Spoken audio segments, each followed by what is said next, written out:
Hello friends, एमबीसीएस channel में आप सभी का स्वागत है। आज हम एनसीईआरटी का 11th का इकोनॉमिक्स का एनालिसिस देखेंगे। वो हिंदी में एनालिसिस देखेंगे। तो चलिए स्टार्ट करते हैं वीडियो को। इकाई 1 उसमें विकास नीति और अनुभव 1947 to 19, उसमें लेसन 1 है स्वतंत्रता की पूर्व संध्या पर भारतीय अर्थव्यवस्था। इस अध्याय को पढ़ने के बाद आप क्या क्या सीखने वाले हैं देखते हैं। स्वतंत्रता प्राप्त के समय वर्ष 1947 में भारत की अर्थव्यवस्था की दशा के बारे में जानेंगे। भारतीय अर्थव्यवस्था को अल्प विकास तथा गत्यारोध की स्थिति में पहुंचा देने वाले कारकों से परिचित होंगे।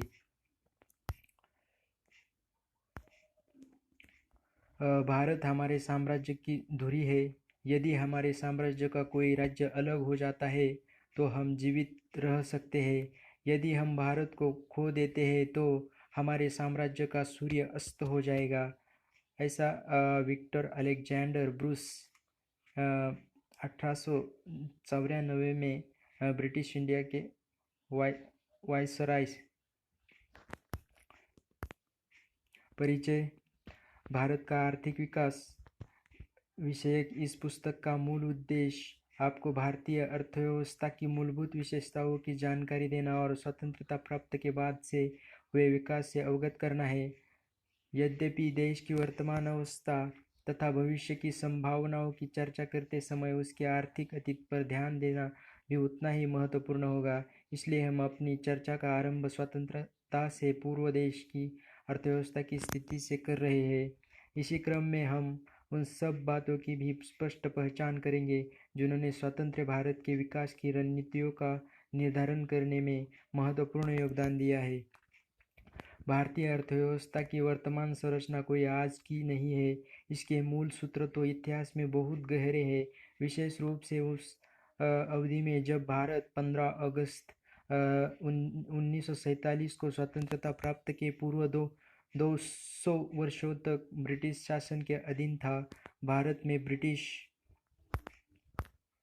औपनिवेशिक शासन का मुख्य उद्देश्य इंग्लैंड में तेजी से विकसित हो रहे औद्योगिक आधार के लिए भारतीय अर्थव्यवस्था को केवल एक कच्चा माल प्रदायक तक ही सीमित रखना था। उस शासन की अधीनता के शोषक स्वरूप को समझे बिना स्वतंत्रता के बाद के पिछले 6 दशकों में भारत में हुए विकास का सही मूल्यांकन कर पाना संभव नहीं।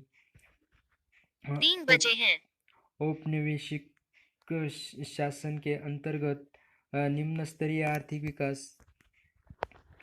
अंग्रेजी शासन की स्थापना से पूर्व भारत की अपनी स्वतंत्र अर्थव्यवस्था थी। यद्यपि जनसामान्य की आजीविका और सरकार की आय का मुख्य स्रोत कृषि था, फिर भी देश की अर्थव्यवस्था में विभिन्न प्रकार की विनिर्माण गतिविधियां हो रही थी। सूती व रेशमी वस्त्रों, धातु आधारित तथा बहुमूल्य मणि रत्न आदि से जुड़ी शिल्पकलाओं के उत्कृष्ट केंद्र के रूप में भारत विश्व भर में सुविख्यात हो चुका था। भारत में बनी इन चीज़ों की विश्व के बाजारों में बंगाल का सूती उद्योग। बॉक्स 1.1 देखते हैं। मलमल एक विशेष प्रकार का सूती कपड़ा है। इसका मूल निर्माण क्षेत्र बंगाल, विशेषकर ढाका के आसपास का क्षेत्र रहा है। यह नगर अब बांग्लादेश की राजधानी है। ढाका के मलमल ने उत्कृष्ट कोटि के सूती वस्त्र के रूप में विश्व भर में बहुत ख्याति अर्जित की थी। यह बहुत ही महीन कपड़ा होता था। विदेशी यात्री इसे शाही मलमल या मलमल खास भी कहते थे। इसका आशय यही था कि वे इस कपड़े को शाही परिवारों के उपयोग के योग्य मानते थे। अच्छी सामग्री के प्रयोग तथा उच्च स्तर की कलात्मकता के आधार पर बड़ी प्रतिष्ठा थी। औपनिवेशिक शासकों द्वारा रची गई आर्थिक नीतियों का ध्येय भारत का आर्थिक विकास नहीं बल्कि अपने मूल देश के आर्थिक हितों का संरक्षण और संवर्धन ही था। इन नीतियों ने भारत की अर्थव्यवस्था के स्वरूप के मूल रूप को बदल डाला। भारत इंग्लैंड को कच्चे माल की पूर्ति करने तथा वहाँ के बने तैयार माल का आयात करने वाला देश बनकर रह गया। स्वाभाविक ही था कि औपनिवेशिक शासकों ने कभी इस देश की राष्ट्रीय तथा प्रति व्यक्ति आय का आकलन करने का भी ईमानदारी से कोई प्रयास नहीं किया। कुछ लोगों ने निजी स्तर पर आकलन किए, पर उनके अनुमानों में बहुत विसंगति और आपसी भेदभाव भी रहे हैं। इन आकलनकर्ताओं में Dadabhai Naoroji, William Digby, Findlay Shirras, doctor V Rao तथा सी देसाई प्रमुख रहे हैं। औपनिवेशिक काल के दौरान डॉक्टर राव द्वारा लगाए गए अनुमान बहुत महत्वपूर्ण माने जाते हैं। फिर भी सभी अध्ययनकर्ता एक बात पर सहमत रहे हैं कि 20वीं शताब्दी के पूर्वार्ध में भारत की राष्ट्रीय आय की वार्षिक संवृद्धि दर 2% से कम ही रही है तथा प्रति व्यक्ति उत्पादन वृद्धि दर तो मात्र आधा प्रतिशत ही रह गई। कृषि क्षेत्र ब्रिटिश औपनिवेशिक शासन के अंतर्गत भारत मूलतः एक कृषि अर्थव्यवस्था ही बन रहा है। देश की लगभग 85% जनसंख्या जो गाँवों में, ये चार्ट देखते बॉक्स 1.2 पूर्व ब्रिटिश काल में कृषि। 17वीं शताब्दी में भारत आए फ्रांसीसी यात्री बर्नियर ने तत्कालीन बंगाल का इस प्रकार वर्णन किया है। अपने दो बार के भ्रमण के दौरान बंगाल के विषय में संग्रहित जानकारी के आधार पर मैं कह सकता हूँ कि यह क्षेत्र मिस्र देश से कहीं अधिक समृद्ध है। यहाँ से सूती रेशमी वस्त्र, चावल, शक्कर और मक्खन का प्रचुर मात्रा में निर्यात होता है।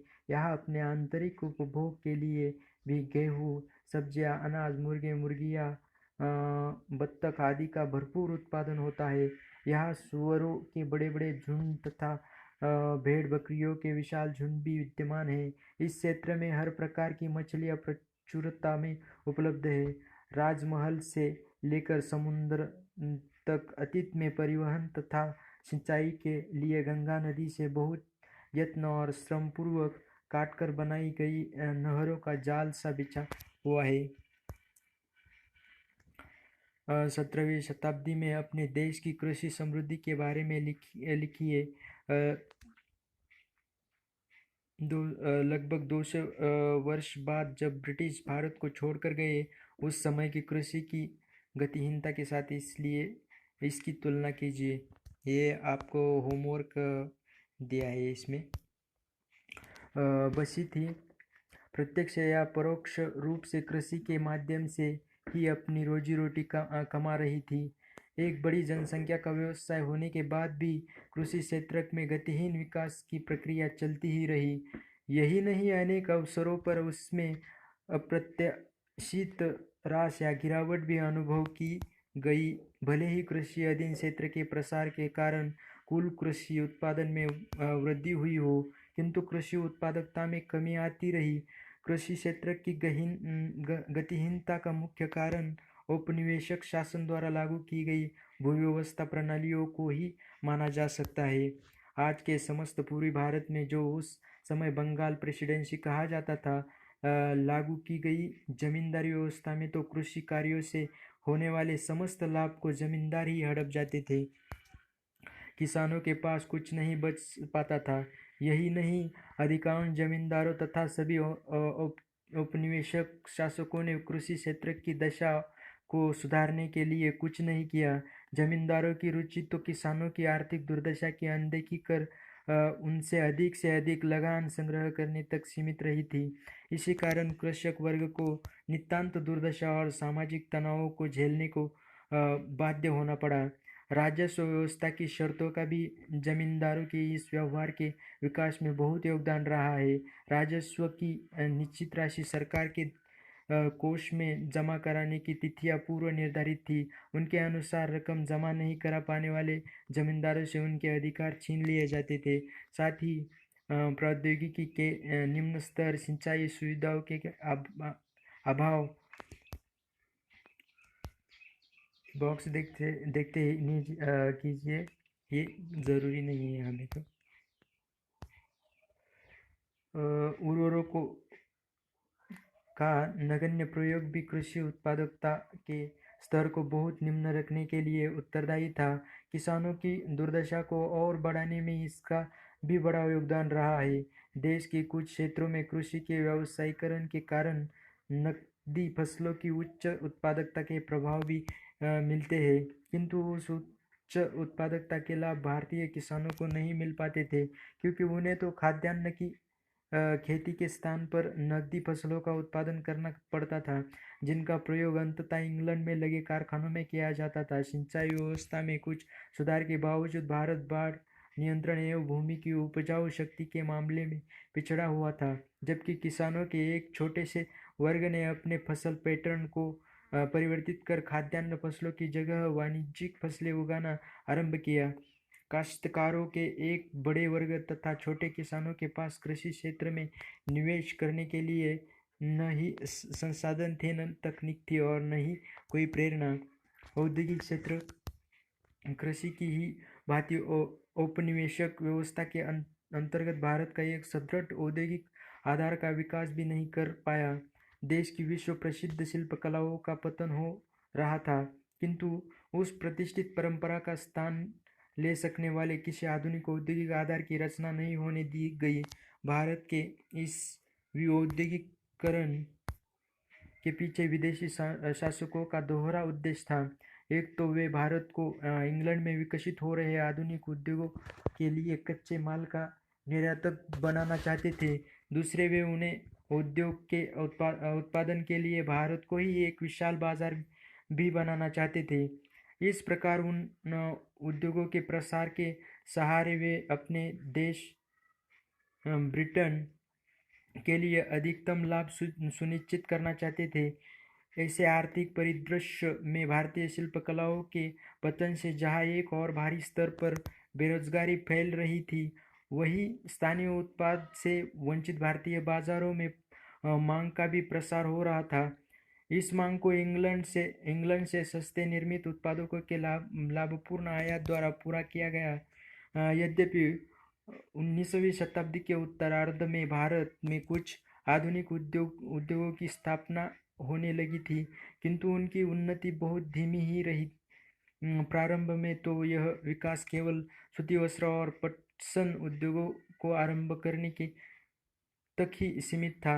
सूती कपड़ा मिलें प्राय भारतीय उद्यमियों द्वारा ही लगाई गई थी और ये देश के पश्चिमी क्षेत्रों, आज के महाराष्ट्र और गुजरात में ही अवस्थित थी। पटसन उद्योग की स्थापना का श्रेय विदेशियों को दिया जा सकता है। यह उद्योग केवल बंगाल प्रांत तक ही सीमित रहा। 20वीं शताब्दी के आरंभिक वर्षों में लोहा और इस्पात उद्योग का विकास प्रारंभ हुआ। Tata and steel company TISCO की स्थापना 1907 में हुई। दूसरे विश्व युद्ध के बाद चीनी सीमेंट, कागज आदि के कुछ कारखाने भी स्थापित हुए, किंतु भारत में भावी औद्योगिकरण को प्रोत्साहित करने हेतु पूंजीगत उद्योगों का प्राय अभाव ही बना रहा। पूंजीगत उद्योग वे उद्योग होते हैं जो तत्कालिक उपभोग में काम आने वाली वस्तुओं के उत्पादन के लिए मशीनों और कलपुर्जों का निर्माण करते हैं। यंत्र तत्र कुछ कारखानों की स्थापना से देश की पारंपरिक शिल्पकला आधारित निर्माण शालाओं के पतन की भरपाई नहीं हो पाई। यही नहीं, नव औद्योगिक क्षेत्र की संवृद्धि दर बहुत ही कम थी और सकल घरेलू उत्पादन देश में इसका योगदान भी बहुत कम रहा। इस नए उत्पादन क्षेत्र की एक अन्य महत्वपूर्ण कमी यह थी कि इसमें सार्वजनिक क्षेत्र का कार्य क्षेत्र भी बहुत कम रहा। वास्तव में ये क्षेत्र प्राय रेलों, विद्युत उत्पादन, संचार, बंदरगाहों और कुछ विभागीय उपक्रमों तक ही सीमित थे। विदेशी व्यापार प्राचीन समय से ही भारत एक महत्वपूर्ण व्यापारिक देश रहा है, किंतु औपनिवेशिक सरकार द्वारा अपनाई गई वस्तु उत्पादन, व्यापार और सीमा शुल्क की प्रतिबंधक विनाशकारी नीतियों का भारत के विदेशी व्यापार की संरचना, स्वरूप और आकार पर बहुत प्रतिकूल प्रभाव पड़ा। परिणाम स्वरूप भारत कच्चे उत्पादन जैसे रेशम, कपास, ऊन, चीनी, नील और पटसन आदि का निर्यातक होकर रह गया। साथ ही यह सूती, रेशमी, ऊनी वस्त्रों जैसी अंतिम उपभोक्ता वस्तुओं और इंग्लैंड के कारखानों में बनी हल्की मशीनों आदि का आयातक भी हो गया। व्यावहारिक रूप से इंग्लैंड ने भारत के आयात निर्यात व्यापार पर अपना अधिकार जमाया रखा। भारत का आधे से अधिक व्यापार तो केवल इंग्लैंड तक सीमित रहा। शेष कुछ व्यापार चीन, श्रीलंका और ईरान से भी होने दिया जा रहा था।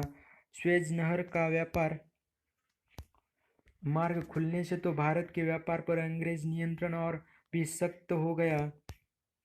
विदेशी शासन के अंतर्गत भारतीय आयात निर्यात की सबसे बड़ी विशेषता निर्यात अधिशेष का बड़ा आकार रहा, किंतु इस अधिशेष की भारतीय अर्थव्यवस्था को बहुत भारी लागत चुकानी पड़ी। देश के आंतरिक बाजारों में अनाज, कपड़ा और मिट्टी का तेल जैसी अनेक आवश्यक वस्तुएं मुश्किल से उपलब्ध हो पाती थी। यही नहीं, इस निर्यात अधिशेष का देश में सोने और चांदी के प्रभाव पर भी कोई प्रभाव नहीं पड़ा। वास्तव में इसका प्रयोग तो अंग्रेजों की भारत पर शासन करने के लिए गढ़ी गई व्यवस्था का खर्च उठाने में ही हो जा रहा था। अंग्रेजी सरकार के युद्ध पर व्यय तथा अदृश्य मंदों के आयात पर व्यय के द्वारा भारत की संपदा का दोहन हुआ। जनांकीय परिस्थिति। ब्रिटिश भारत की जनसंख्या के विस्तृत ब्यौरे सबसे पहले 1881 की जनगणना के तहत बॉक्स 1.3 स्वेज नहर के माध्यम से व्यापार। स्वेज नहर उत्तर पूर्वी मिस्र में स्वेज स्थल संधि के आर पार उत्तर से दक्षिण की ओर प्रवाहित होने वाला कृत्रिम जलमार्ग है। यह भूमध्य सागर की मिस्र पत्तन पोर्ट सहित को लाल सागर की एक प्रशाखा स्वेज की खाड़ी से जोड़ता है। इस नहर से अमेरिका और यूरोप से आने वाले जलयानों को दक्षिण एशिया, पूर्वी अफ्रीका तथा प्रशांत महासागर तटवर्ती देशों के लिए एक छोटा और सीधा जलमार्ग सुलभ हो गया है। अब उन्हें अफ्रीका के दक्षिण छोर की परिक्रमा नहीं करनी पड़ती। स्वेज नहर आज आर्थिक और सामरिक दृष्टि से विश्व का सबसे महत्वपूर्ण जलमार्ग है। वर्ष 1869 में इसके खुल जाने से परिवहन लागतें बहुत कम हो गई और भारतीय बाजार तक पहुंचना सुगम हो गया।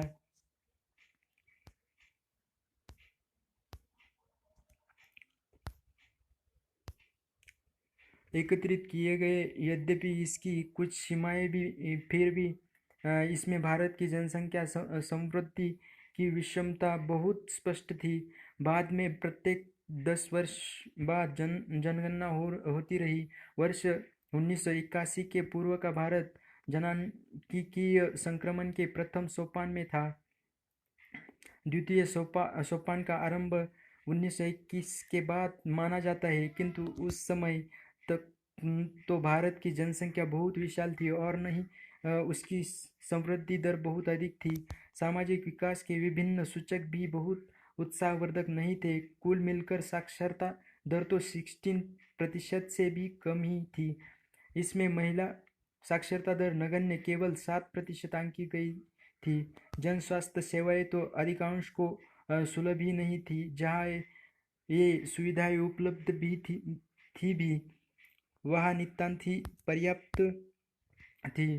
परिणाम स्वरूप जल और वायु के सहारे फैलने वाले संक्रमण रोगों का प्रकोप था। उनके व्यापक जनहानि होना एक आम बात थी। कोई आश्चर्य नहीं कि उस समय सकल मृत्यु दर बहुत ऊंची थी। विशेष रूप से शिशु मृत्यु दर अधिक चौंकाने वाली थी। आज भले ही हमारे देश में शिशु मृत्यु दर 40 प्रति हजार हो गई है, पर उस समय तो ये दर 218 प्रति हजार थी। जीवन प्रत्याशा स्तर भी आज के 68 वर्ष की तुलना में केवल 44 वर्ष ही था। विश्वस्त आंकड़ों के अभाव में यह कह पाना कठिन है कि उस समय गरीबी का प्रसार कितना था। इसमें कोई संदेह नहीं है कि औपनिवेशिक शासन के दौरान भारत में अत्यधिक गरीबी व्याप्त थी। परिणाम स्वरूप भारत की जनसंख्या की दशा और भी बदर हो गई। ये इधर इमेज में दिखाया है। भारत की जनसंख्या का एक बड़ा भाग मूल आवश्यकता जैसे कि घर से वंचित था। ये घर नहीं है, लोगों को इधर दिखाया है। व्यावसायिक संरचना 1.7 पॉइंट है ये। औपनिवेशिक काल में विभिन्न औद्योगिक क्षेत्रों को में लगे कार्यशील श्रमिकों के आनुपातिक विभाजन में कोई परिवर्तन नहीं आया। कृषि सबसे बड़ा व्यवसाय था, जिसमें 70 से 75% जनसंख्या लगी थी। विनिर्माण तथा सेवा क्षेत्रों के क्रमशः 10% तथा 15-20% जन समुदाय को रोजगार मिल पा रहा था। क्षेत्रीय विषमताओं में वृद्धि एक बड़ी विलक्षणता रही। उस समय की मद्रास प्रेसिडेंसी, आज के तमिलनाडु, आंध्र, कर्नाटक और केरल प्रांत के क्षेत्रों, मुंबई और बंगाल के कुछ क्षेत्रों में कार्यबल की कृषि क्षेत्र पर निर्भरता में कमी आ रही थी। विनिर्माण तथा सेवा क्षेत्रों का महत्व तदनुरूप बढ़ रहा था, किंतु उसी अवधि में पंजाब, राजस्थान और उड़ीसा के क्षेत्रों में कृषि में लगे श्रमिकों के अनुपात में वृद्धि आकी गई। आधारिक संरचना 1.8 टॉपिक आधारिक संरचना। औपनिवेशिक शासन के अंतर्गत देश में रेलों, पत्तनों, जल परिवहन व डाक तार आदि का विकास हुआ। इसका ध्येय जनसामान्य को अधिक सुविधाएं प्रदान करना था। ये कार्य तो औपनिवेशिक हित साधन के ध्येय से किए गए थे। अंग्रेजी शासन से पहले बनी सड़कें आधुनिक यातायात साधनों के लिए उपयुक्त नहीं थी। जो सड़कें उन्होंने बनाई, उनका ध्येय भी देश के भीतर उनकी सेनाओं के आवागमन की सुविधा तथा देश के भीतरी भागों से कच्चे माल को निकटतम रेलवे स्टेशन या पत्तन तक पहुंचाने में सहायता करना मात्र था। इस प्रकार माल को इंग्लैंड या अन्य लाभकारी बाजारों तक पहुंचाना आसान हो जाता था। ग्रामीण क्षेत्रों तक माल पहुंचाने में सक्षम सभी मौसम में उपयोग होने वाले सड़क मार्गों का अभाव निरंतर बना ही रहा। वर्षा काल में तो यह अभाव और भी भीषण हो जाता था। स्वाभाविक ही था कि प्राकृतिक आपदाओं और अकाल आदि की स्थिति में ग्रामीण क्षेत्रों में बसे देशवासियों का जीवन कठिनाइयों के कारण दुर्भर हो जाता था। अंग्रेजों ने 1850 में भारत में रेलों का आरंभ किया। यही उनका सबसे महत्वपूर्ण योगदान माना जाता है। रेलों ने भारत की अर्थव्यवस्था की संरचना को दो महत्वपूर्ण तरीकों से प्रभावित किया। एक तो इससे लोगों को भूक्षेत्रीय एवं सांस्कृतिक व्यवधानों को कम कर आसानी से लंबी यात्राएं करने के अवसर प्राप्त हुए, तो दूसरी ओर भारतीय कृषि के व्यावसायीकरण को बढ़ावा मिला। किंतु इस व्यावसायीकरण का भारतीय ग्रामीण अर्थव्यवस्था के आत्मनिर्भरता के स्वरूप पर विपरीत प्रभाव मुंबई तथा ठाणे को जोड़ने वाला पहला रेलवे पुल 1854 में बना था। इधर इसका इमेज दिया है।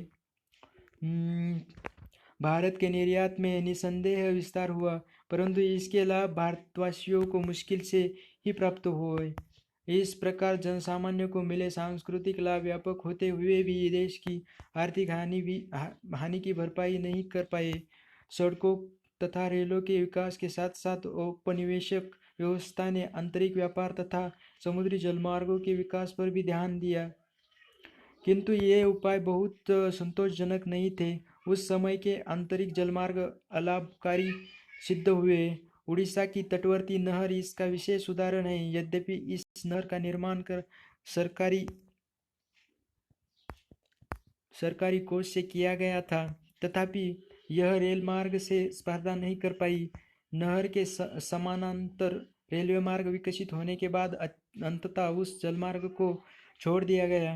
भारत में विकसित की गई महंगी तार व्यवस्था का मुख्य ध्येय तो कानून व्यवस्था को बनाए रखना ही था।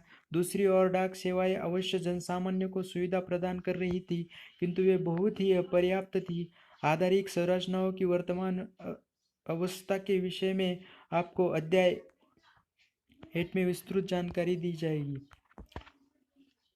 पॉइंट 1.9 निष्कर्ष स्वतंत्रता प्राप्ति तक 200 वर्षों के विदेशी शासन का प्रभाव भारतीय अर्थव्यवस्था के प्रत्येक आयाम पर अपनी पैठ बना चुका था।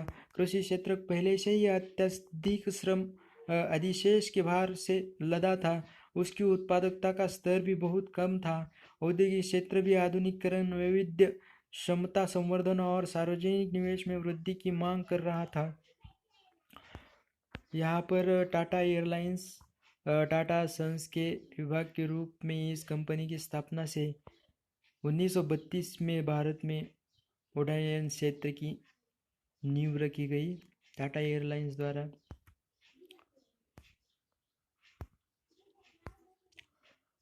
विदेशी व्यापार तो केवल इंग्लैंड की औद्योगिक क्रांति को पोषित कर रहा था।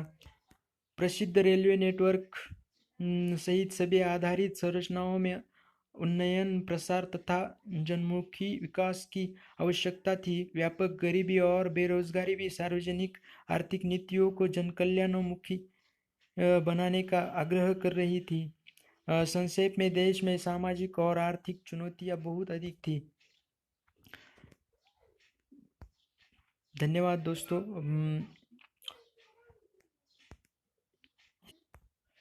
मुझे आशा है कि ये वीडियो आपको पसंद आएगी